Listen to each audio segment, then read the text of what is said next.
I don't know if you heard about it, but recently there was a dictation, I guess would be the best way to say it, a decree, a new law that came down in North Korea. It was really simple.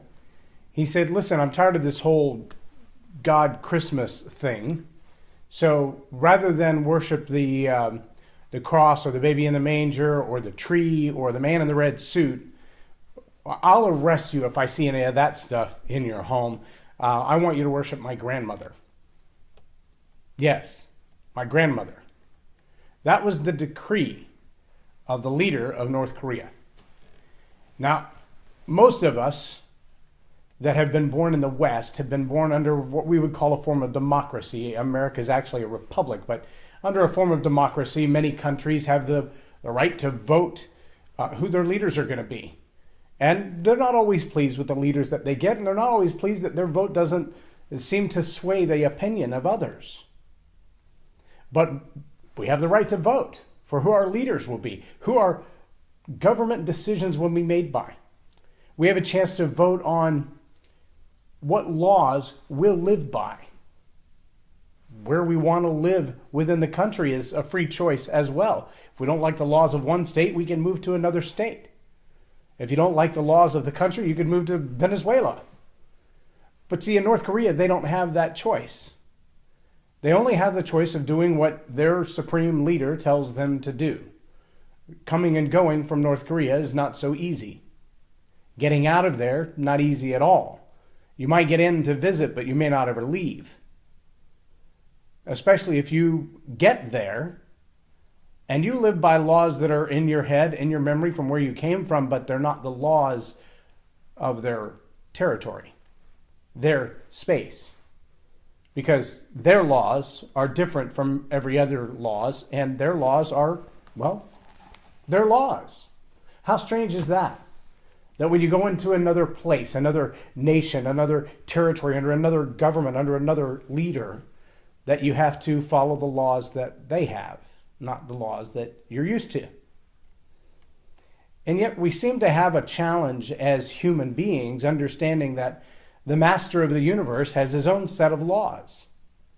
And it doesn't matter where you go in the city, those laws apply. In the county, those laws apply. Move from one county to another within the same state, those laws apply. Leave the state, go to another state, those laws apply. You leave the country and go to another country, and those laws apply. In fact, David said, I can't go anywhere and escape you. Another person very close and intimate with this king said, if I made my bed in hell, you'd be there. If I made my bed above the stars, you would be there. In the deepest oceans, you would be there. It doesn't matter where I go. The laws of God apply. We as humans, we tend to have a challenge with that. We think, well, maybe if we petition God enough, he'll change his laws. If we argue with God enough, we'll get different laws. If we don't like the laws that God has, then we'll just kind of make up our own and live by our own. You know, there are kings over centuries who have shook their fist in the face of God and decreed, I will not listen to what you're telling me to do. In fact, if you keep sending messengers like that, I'll just keep taking their heads off.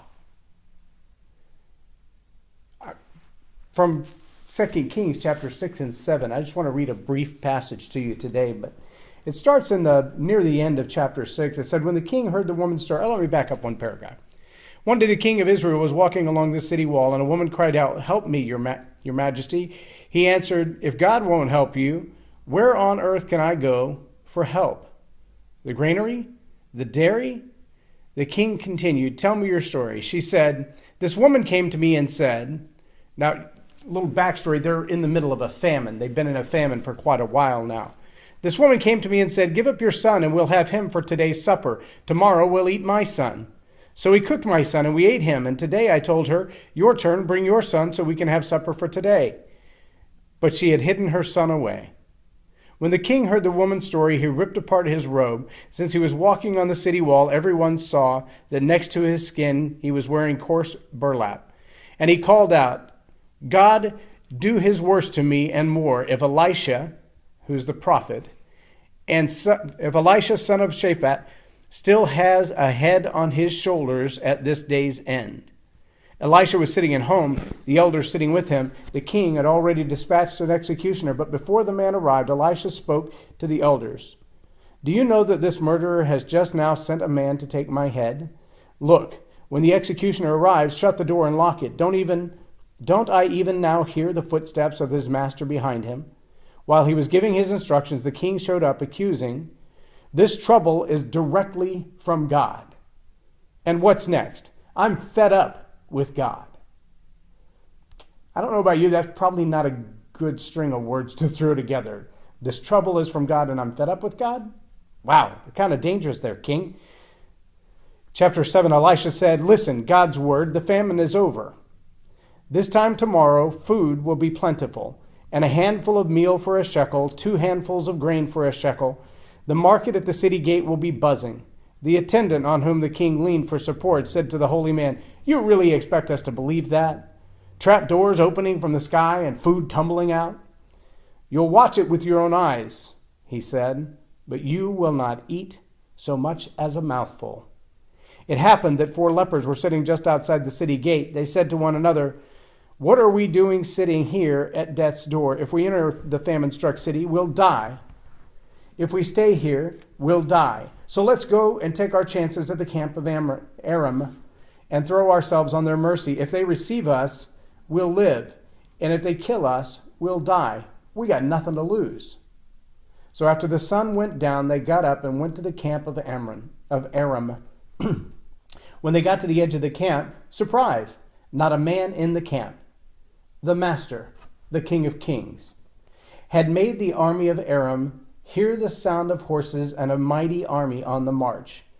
They told one another, the king of Israel hired the kings of the Hittites and the kings of Egypt to attack us, and panicked. They ran for their lives through the darkness, abandoning horses, tents, and donkeys, the whole camp, just as it was, running for dear life. These 4 lepers entered the camp and went into a tent. First they ate and drank. Then they grabbed silver and gold and clothing and went off and hid it. And they came back and entered another tent and looted it, and again another. Finally they said to one another, we shouldn't be doing this. This is a day of good news and we're making it into a private party. If we wait around until morning, we'll get caught and punished. Come on, let's go tell the king the good news.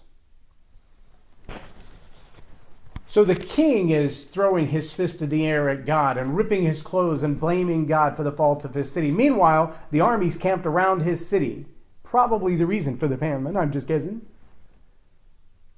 are being terrified by the King of Kings, the Master, whose law came down and said, I'm taking over, and I'm going to feed my people, and I'm going to take care of my people.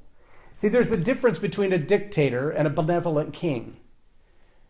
And while God's laws don't care what city, state, county, country, nation, population base you live in, where you try to hide yourself in the depths of hell or the heights of the sky or the depths of the sea, God's laws still apply to you. They will follow you everywhere.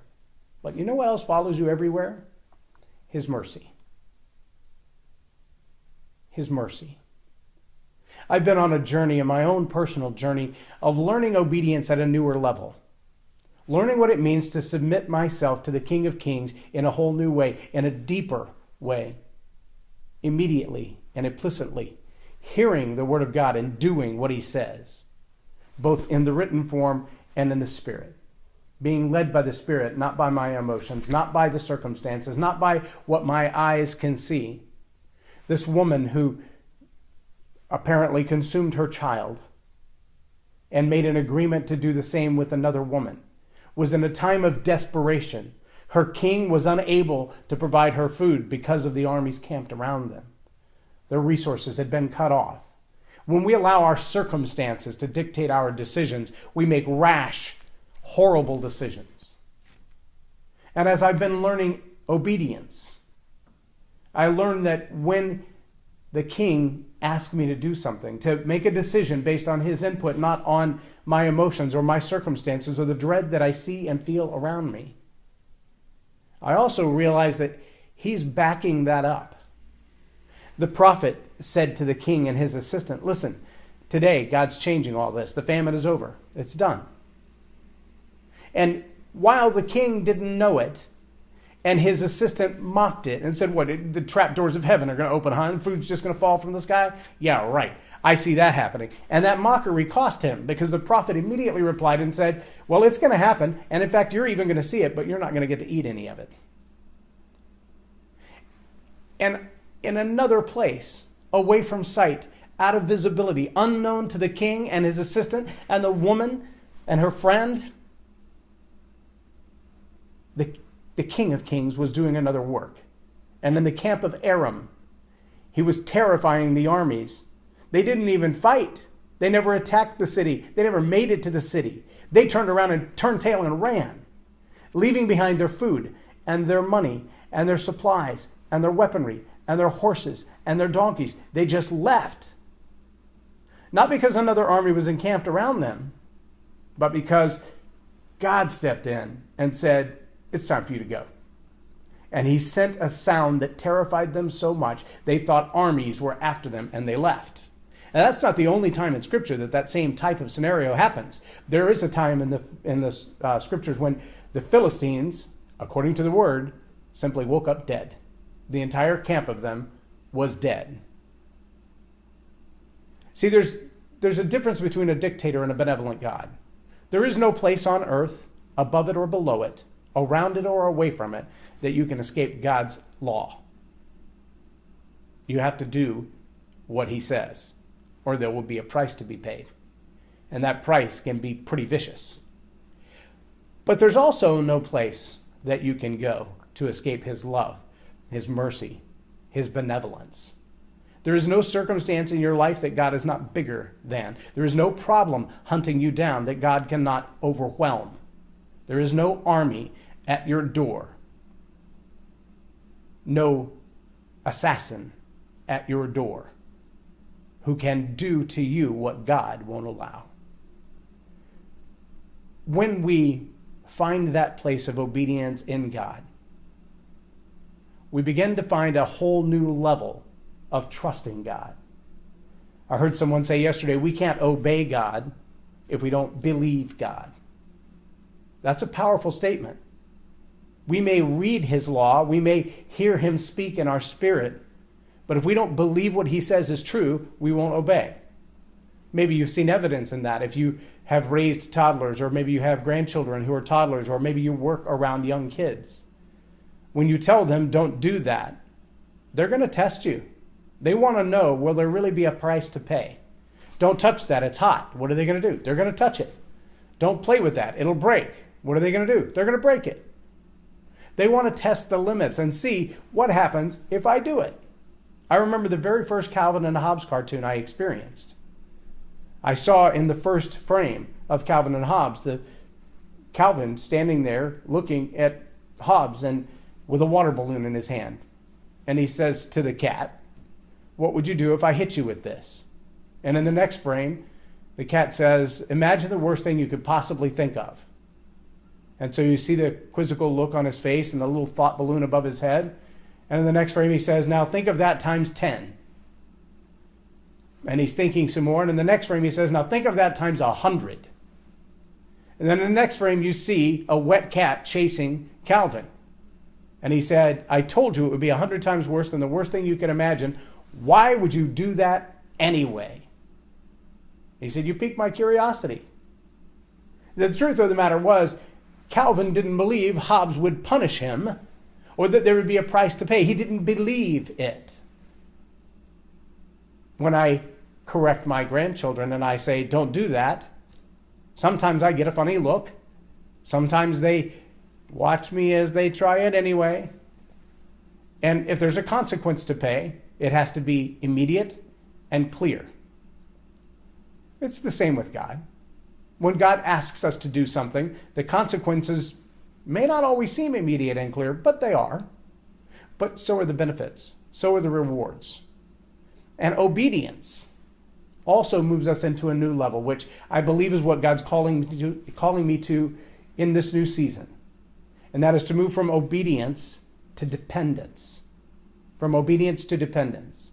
See, this king of Israel marching along the top of the wall where everyone could see him when he ripped his clothes was shaking his fist at God.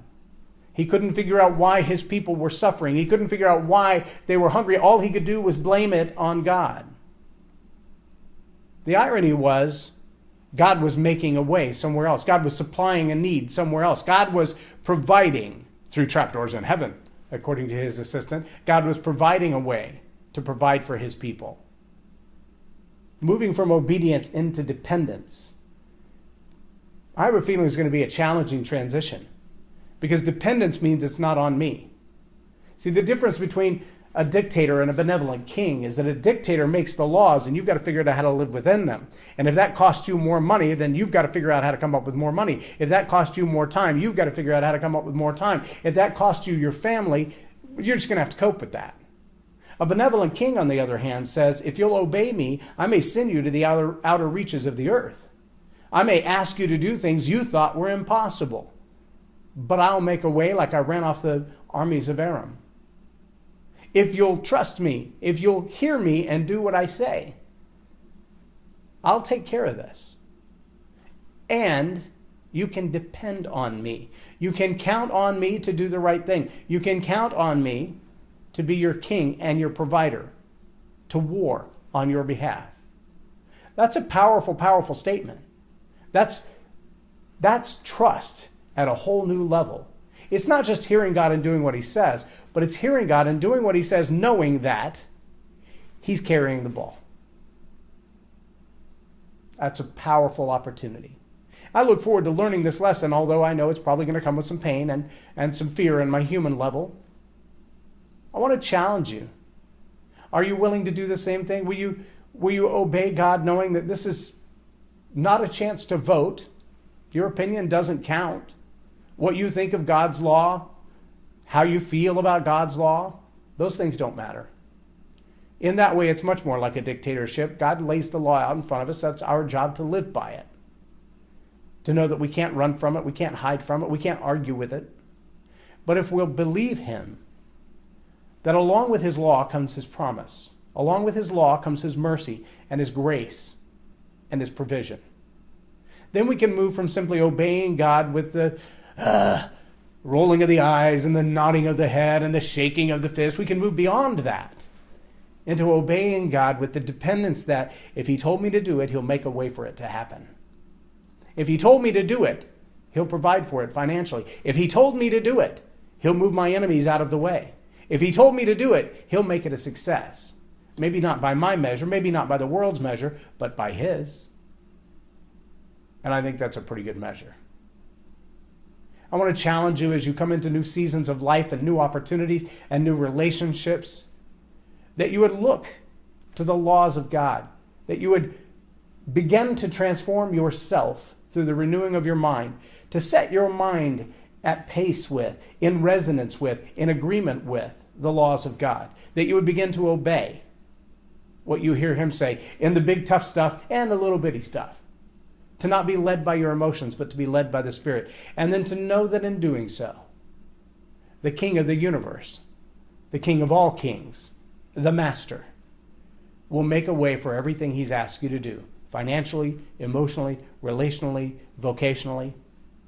He's got this. He's not just asking you to do what you can't do. He's asking you to do what only he can do. Will you trust him? Will you believe him? I am J. Lauren Norris, and you've been watching Tell It Like It Is TV. Have a blessed day.